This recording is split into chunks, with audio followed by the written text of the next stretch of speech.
Hello and welcome back to my Tottenham Hotspur 2022-23 goalkeeper kit FIFA 23 kit quest.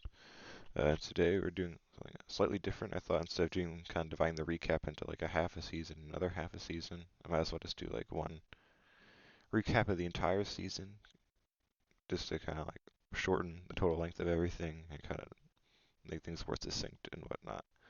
So yeah, we're gonna go through what happened in the 2024-25 season in terms of owner objectives, transfers, any injuries or anything like that, results and whatnot, and stats and all that good stuff. So we'll start with the owner objectives. So the first, for the youth one, it was a long-term youth thing that I'm not gonna do, not a big deal. Brand exposure, there wasn't a new short-term one. The long-term one is the same. Signed for the best players in the world. As you can see, that hasn't changed at all since last season, which I'll get into like kind of what transfer business we did as to why that wasn't the case. Financial, one was to reduce player wages by £130,000 a week, which we completed, which is nice. Other one was to sign 3 crucial players and make a profit of £172 million. As you can see, we made well more than that in terms of profit at £681 million. But we didn't sign any crucial players that are considered crucial. Like I gave them the crucial stats in the negotiations, which again, we'll go over the transfers. Domestic success was to win the FA Cup, finish top 4, completed the finish top 4. FA Cup we didn't win, which we'll go over in a sec. Champions League was to win the cup, and we didn't complete that either, which we can now kind of go over what happened with that in terms of standings. So we'll start with the Premier League. As I said, our objective was to finish top 4.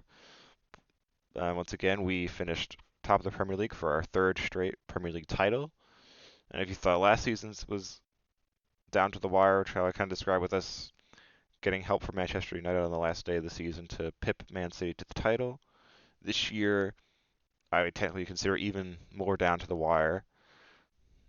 Going into the last day of the season, we were 1 point behind. Let me see, where is it? There, so I like moved all the way at the end. There, I'll scroll down and get this for you. On the last day of the season, we were 1 point behind Manchester City. We were at 77, they were at 78, and we were matched up against Manchester City on the last day of the season, which meant in order to win the title, we had to beat Manchester City at home, which, if you know, kind of real life, ignoring what happened a couple weeks ago, real life. Oh, actually, it wasn't a couple weeks ago. Yeah, it was last week. Real life. Manchester City had never scored a Premier League goal at the Tottenham Hotspur Stadium, and we kind of kept that hoodoo voodoo up for them. But was it, as you can see, the score line of that last match was 1-0 Tottenham on the last day of the season. And I mean, which the fact we were up against Manchester, like the team we were chasing for the title, made it kind of even more tight than it was last season. But what made it really, really, really tight was that it was a really close and contested, very defensive battles. Neither team was able to generate much in terms of chances and whatnot. Like, let me double check with my little spreadsheet.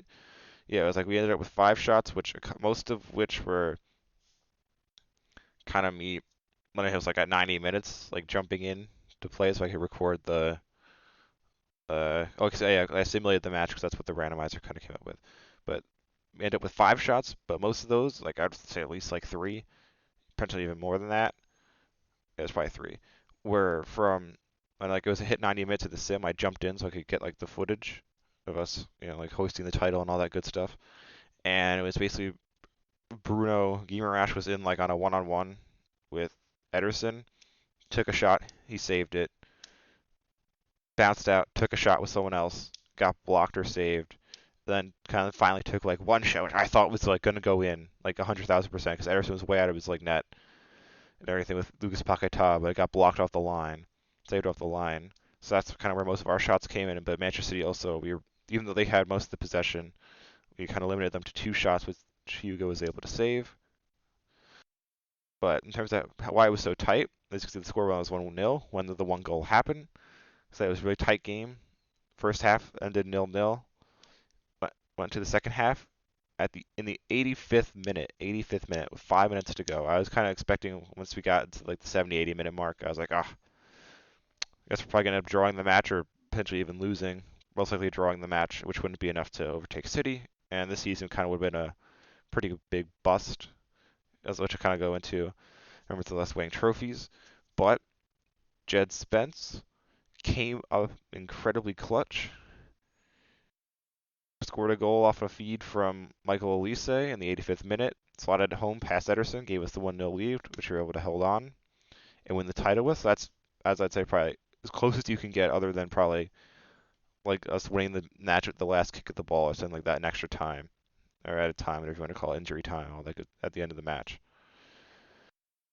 But yeah, so that was incredibly tight title race, but we were managed to win our third Premier League title in a row, which that's like way above what I thought. I thought maybe we'll win one Premier League title, maybe, during this kit quest, but we've exceeded my expectations with this, which is really nice. In terms of other competitions, FA, we be able to compete in the FA Community Shield as we won the title last season. We were matched up against our heated, hated, terrible rivals, Arsenal, way back at the beginning in that. I was kind of thankfully able to get a play, allow me to play the match from the randomizer, and it was a really good match. Started off with a Arsenal own goal, put us up. I think they equalized, but then we were able to kind of run away with it with goals from Harry Kane and Destiny Udogie with assists from Jed Spence and Oliver Skip to win the Community Shield 3-1 and pick up a piece of silverware to start the season with. But I kind of thought for most of the season, after what happened in some of the other competitions, that we were really just going to end the season with one piece of silverware, which would have been nice because it wasn't we hadn't won yet, but you always want to get more. But we were able to win second piece of silverware, so we're kind of each season we're kind of keeping it up. We've won two pieces of silverware a season. First season we won the league and the Champions League. Second season the Super Cup in the league, and this season the Community Shield in the league. So we've won some pretty prestigious trophies in our time here in this Kit Quest, which is really nice. But let's kind of get into the other things. Carabao Cup. That was won by Arsenal over Manchester City. And this is where I was kind of talking about where I kind of thought we were going to end up with no silverware, because this is the first of two competitions with me personally kind of blew it for us. Because we were up against Brentford in round 3 of the Carabao Cup. The randomizer said play. I played the match. I was only able to score one goal, Richarlison goal with an Ndombele assist, but it wasn't enough. Brentford won the match 2-1, I'm pretty sure, with like the last kick of the match or pretty close to that. They took the lead from a 1-1 draw. So yeah, I blew the Carabao Cup, kind of shooting us ourselves in the foot for one piece of silverware, but we were able to recover thankfully in terms of silver. But yeah, Arsenal won the Carabao Cup, the FA Cup. It was Manchester City over Manchester United, so that probably means next season in the Community Shield we'll be facing off against Man City. But FA Cup, another competition. We were bounced in round 3 again. This time we were up against Arsenal. The randomizer said simulate the match. I put out a heavily rotated side. I don't know if Arsenal did the same, but didn't matter. We lost 2-4. We had a goal from Mario Lemina, who you're like, who? Mario Lemina? How's he on Spurs? We'll get into that. And Richarlison, but we lost 2-4. Then let's look at somebody who participated with the UEFA Super Cup was Frankfurt over Munich, 3-1. And the European competitions will start with the Conference League. That was Real Sociedad over Roma. The Europa League, Man United over Inter. And the Champions League, PSG over Atletico Madrid. And in terms of where we finished in the Champions League, you probably saw quickly when I was doing the board goals, we lost in the semifinals to Atletico, and that was another one that I blew it incredibly hard. I blew it for us. I was honestly pretty pissed after the second leg because I blew it. But Atletico Madrid, we've our Tottenham played them. I think it was like once in the 70s or 60s, like basically the equivalent of the Super Cup back then. So I was able to play both legs. The first leg was at home, 0-0 draw. I was basically I incredibly solid defensively. Didn't even let Madrid have a shot at all. But we couldn't find the back of the net to give us the lead going to the second leg. And the second leg, because it was basically 0-0, I needed to score pretty much. Well, I guess I technically didn't have to, but whatever. But I basically was like, I need to score. Let's kind of get a 1-0 lead and basically park the bus and defend and see it out. But that kind of left me a little bit more open at the back, and my kind of poor play, and I kind of once again the like your AI teammates in the box, basically useless. And Atletico Madrid popped out to a 2-0 lead in the second half. I was able to claw one back, but it was too little too late. And we lost the second leg 1-2 for an aggregate score of 1-2. And we got bounced in the semifinals. In terms of one that's not on this competition screen, but like kind of happened in the offseason, was the Euros 2024. And that was Belgium came out on top in the Euros over the Netherlands. But yeah, so what I kind of thought was going to be a pretty abysmally unsuccessful season turned into a successful one thanks to Jed Spence. But yeah, let's kind of move into the transfer business. Let's kind of go over through the squad hub. Okay, the stats are all good. But in terms of incomings and outgoings in the transfer window, this go around we had 4 outgoings, 2 ingoings. 4 outgoings were one was Rodrigo Bentancur, £125.4 million to Liverpool, which I didn't really want to sell him to Liverpool, but like I got an offer for it from Liverpool for him for like basically what the game said his market value, like what we should be able to get for him was. So I was like, I don't really want to sell to Liverpool, but they like finished like outside of European spots, I think. So like they're probably not too much of a threat. I can sell them to him. They're not really our direct competition for anything. So I sold them to Liverpool for £125.4 million, which was the biggest transfer of the season. Then we also sold Yves Bissouma to Atletico Madrid for £48 million, which is also why I was pretty kind of upset that we lost to Atletico in the semifinals of the Champions League. Was they had 3 I had sold them 3 players. 2, as I just said, Yves Bissouma this season. Then last season, Reguilon and Kulusevski moved to Atletico Madrid.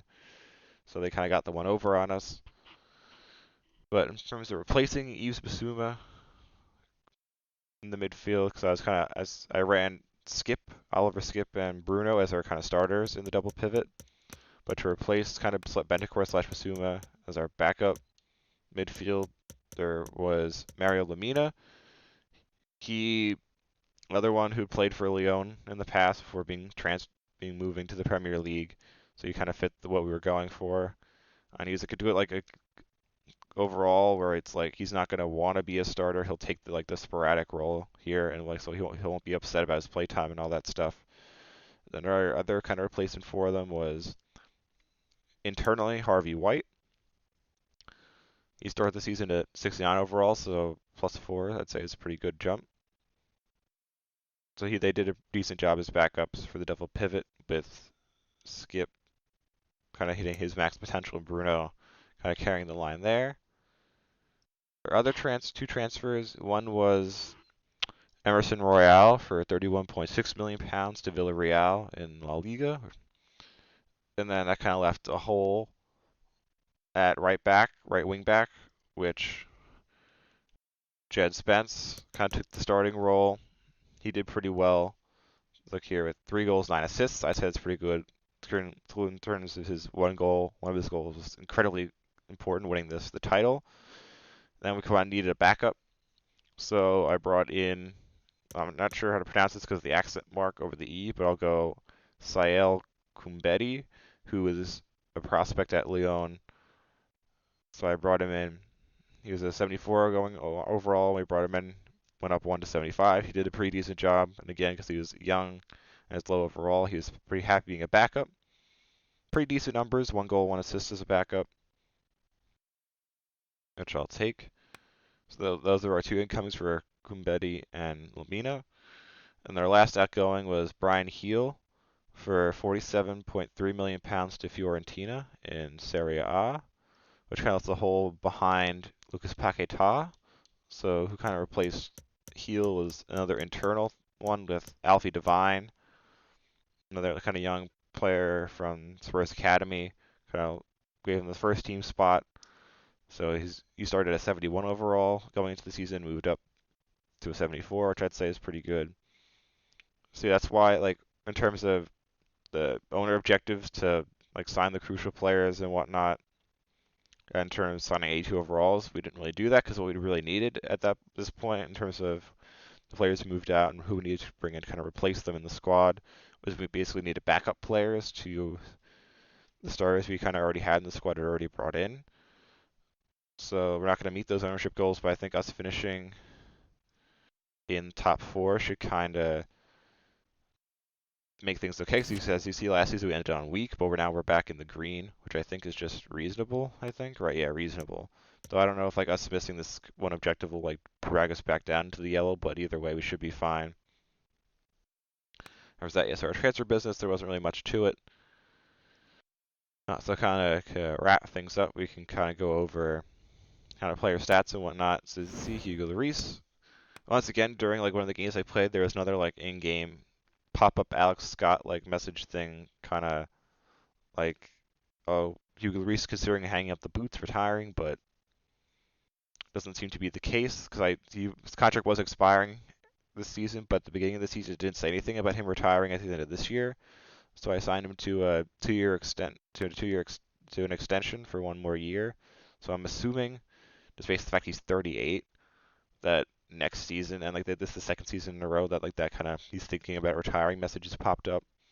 I imagine next season will probably be the last season, with him being once again on 1 year left on his deal and be 38/39. So I imagine he'll be retiring.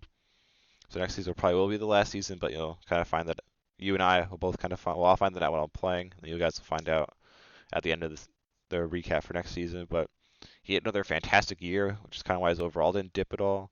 50 appearances, all competitions, 26 clean sheets, kind of winning that's Gold Glove, whatever it's called, the most clean sheets award from the Premier League. Once again, Brandon Austin kind of served as our backup. He played a couple matches in the Champions League and in the Carabao Cup. Wasn't able to keep a clean sheet. I'm pretty sure we might have lost all 3 matches he played, or he might have won one of them, but we lost the Carabao Cup match and the Champions League. I think were both group stage matches. But in terms of kind of everyone else, in terms of goals, Harry Kane, absolutely prolific season. 39 goals, 15 assists in all competitions. His 34 goals in the Premier League kind of beat the Premier League scoring record that was in the game, because obviously in real life, the 2022-23 season, Erling Haaland kind of smashed that record apart.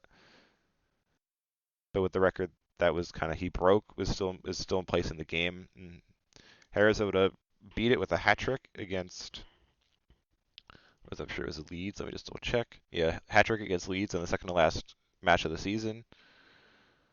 So that incredible season for him. Then they're kind of like as I hoped, as I kind of mentioned last year, I was concerned about our front line, but Paquetá and Elise kind of stepped up big time. Though Harry Kane really did just carry for a decent amount of stuff, but Paquetá and Elise in terms of into double-digit goals and almost double-digit assists each was pretty good. Bruno also was kind of immense for us again. 11 goals, 11 assists in all competitions. And then kind of from there, it's kind of like everyone pretty much chipped in a little bit here and there. Charleston coming in off the kind of starting Champions League matches that weren't really important. He did a good job kind of getting us points and whatnot in those anyways. Destiny Udogie, it's good. And Dombele was honestly pretty clutch. He scored some clutch goals for us in the Champions League and the Premier League. Young Alfie Devine, Jed Spence kind of, and everyone else pretty much chipped in. So I'm pretty sure like, yeah, every player except for a kind of backup kind of center backs, Rodin, Tanganga, Branthwaite.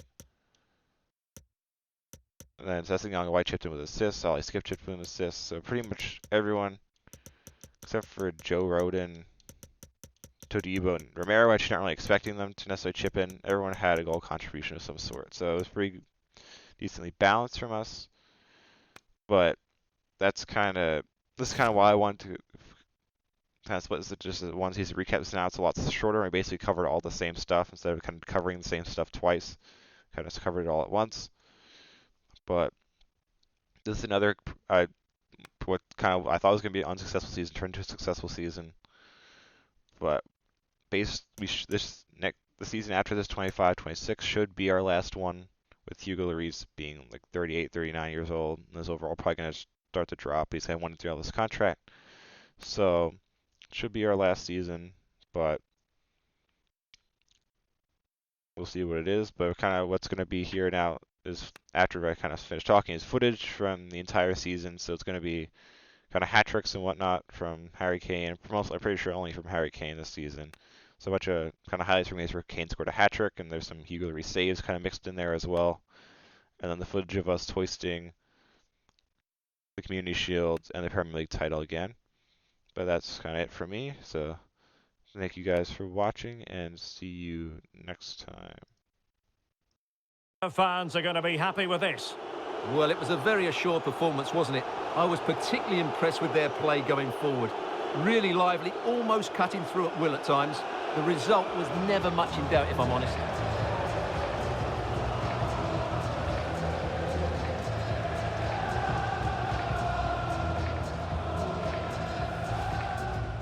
Absolutely, and looking to try to take advantage of the possession here. Kane! And a goal! Now they've broken through. 1-0 here. And a good-looking ball. And another one! 2 quick goals! Will it turn out to be the 2-punch knockout? Will it be Harry Kane? And fine goalkeeping.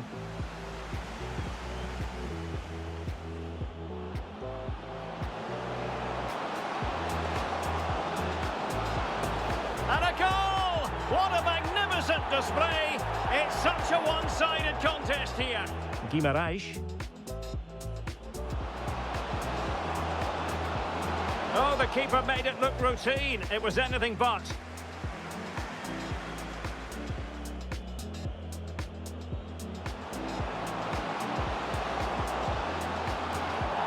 And there is the goal to make it a hat-trick. Excellence in finishing. Kane.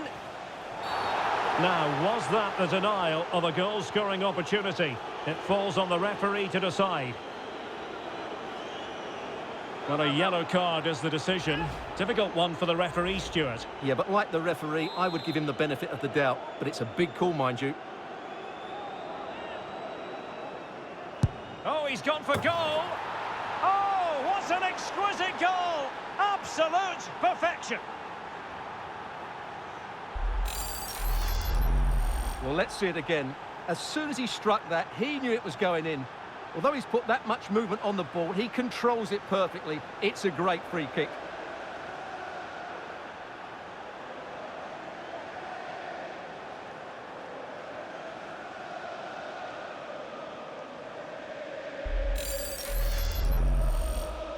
And a goal kick given. Now they're going to alter things. Here's the substitution. Ndombele. Danger here as he runs at them. Could be. And a goal! They lead by 2 now. And that allows them to breathe a bit more easily.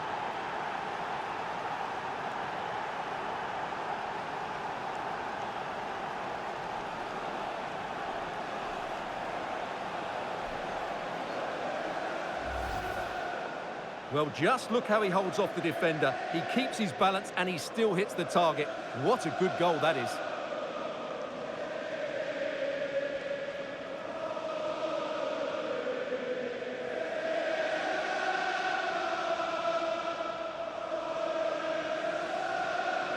Spurs have prevailed. Your assessment? Well, it was a very assured performance, wasn't it? I was particularly impressed with their play going forward. Really lively, almost cutting through at will at times. The result was never much in doubt, if I'm honest.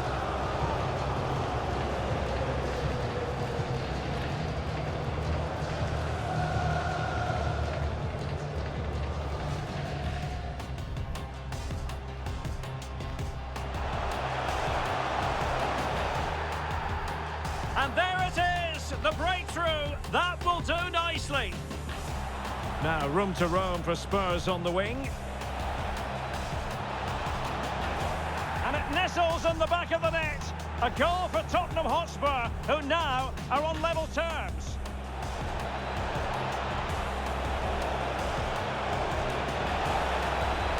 And there it is! 2 goals in a matter of minutes. Incredible stuff. They're really sick. Surely the equaliser. And saved by the keeper. Well, just listen to the crowd. They know this is a big chance to equalise.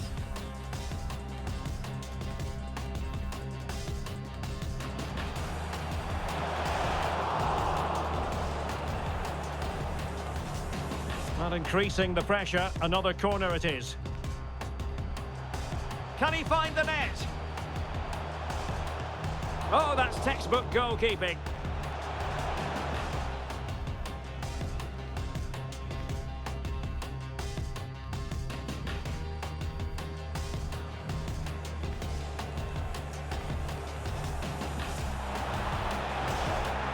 And a goal! Cause for celebrations again.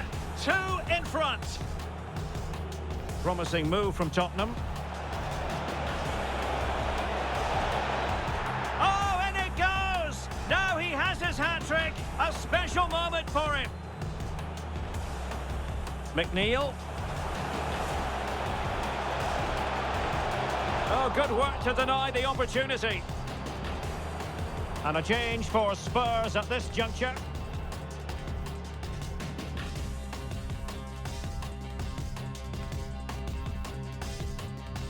Have prevailed. Your assessment?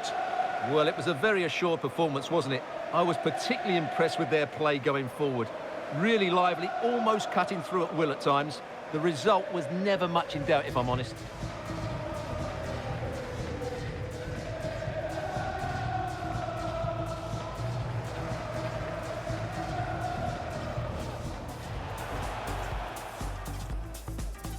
Kane. And a goal! Just what the fans wanted to see. The ideal way to begin. Paqueta.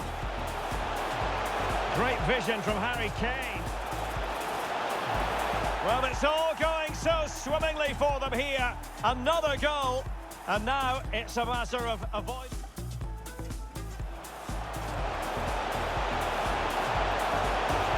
And he scored not once but twice. They simply cannot stop him. And no wonder he's... It is a decent-looking attack here. That's high-level goalkeeping. Well, that's a fantastic save. He's such a good keeper. And a change for...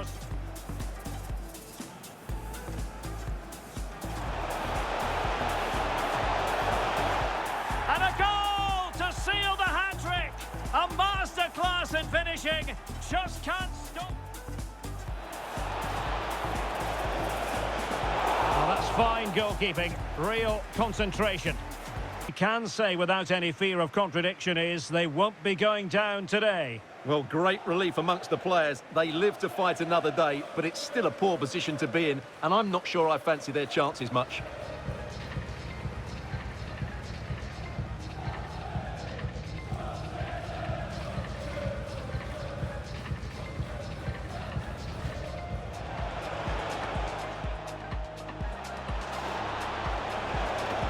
Oh, that's a fine save.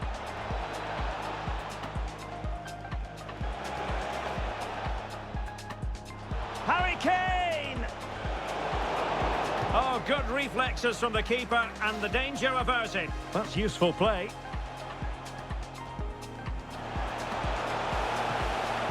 Oh, commanding goalkeeping. Well, just listen to these fans. They're urging their team to score. And the keeper did more than enough.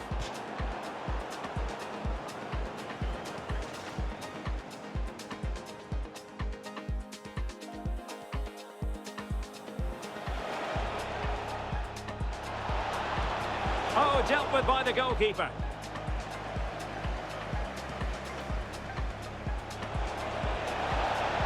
Harry Kane! Just had to keep his concentration to the maximum, and he did. And a corner for Tottenham could be useful as... as they try to take the lead.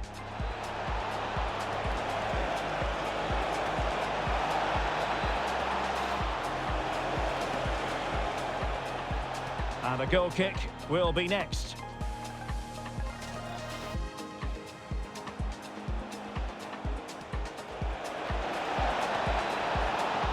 Yes is the emphatic answer, and you have to say it was on the cards. Excellent vision. Kane. And a goal! The quick one too, and they've turned this game on its head. Well, first order of business is to win the ball back. He's in here.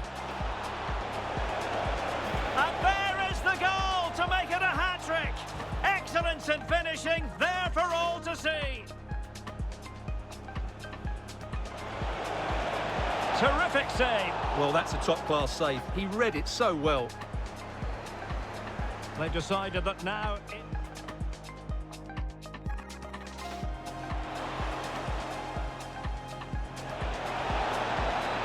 And a fine stop. Substitution. Full time. Most satisfying. A victory in the curtain raiser to the season. Well, it's certainly a good way to start the season. That's just what they wanted. They played really well today, and it's always great to keep winning trophies. First piece of silverware, and that is never to be sniffed at, as the players applaud the fans who've been backing them today. Well, it's great preparation for the season, Derek, and this is always a nice moment, going up to lift any trophy. Great for those fans as well. Now for the trophy lift.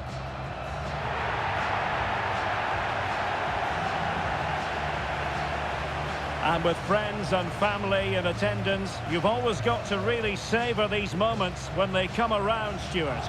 Well, they've got to enjoy this, Derek, and then get ready for a tough season ahead. They won't be celebrating too much tonight. Absolutely, Stuart. They all know the show must go on after this. And now the players posing for the images that will be sent around the world. Well, these are great moments, aren't they? Certainly ones to cherish, and they'll want more of this come the end of the season.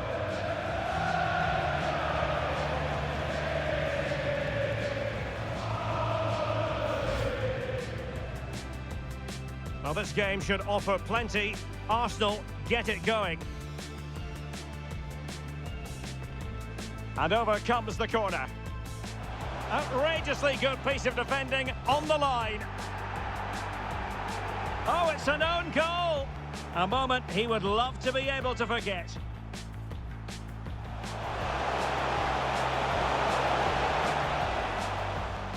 Can he finish this? What a lovely strike!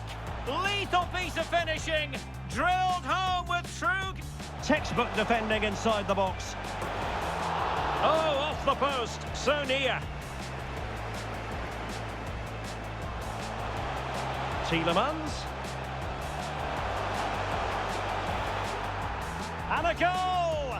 Not over just yet.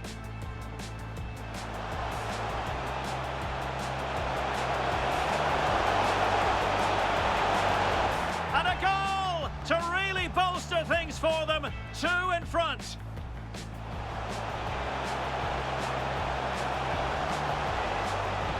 Not the easiest of situations for the keeper. And a change for Spurs.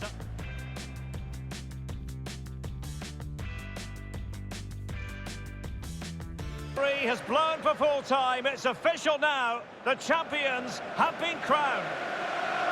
Well, if you win the league, Derek, you've been the best team, and they certainly have been. And what great scenes we're seeing.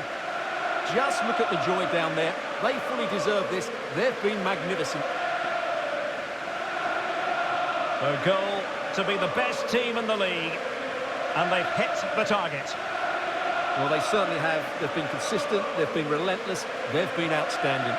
Yeah, you can see what it means to this tight-knit team. Real solidarity.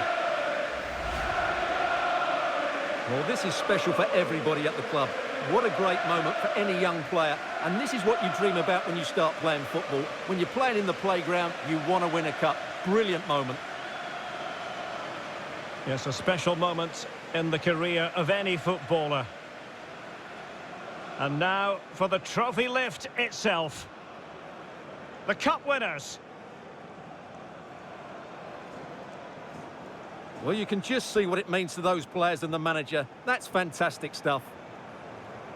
There's always the element of chance in a cup competition. But my goodness, they've taken the rough with the smooth. And now they savour the moment.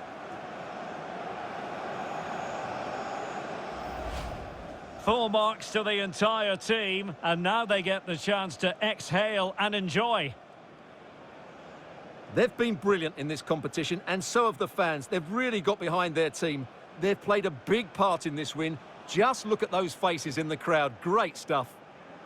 Yeah, really a match made in heaven between players and fans.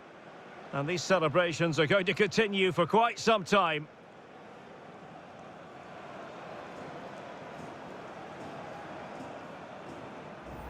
And this is always part of the fun, Stuart, the photographs. Well, this photo will be hanging up in the study for years to come, won't it?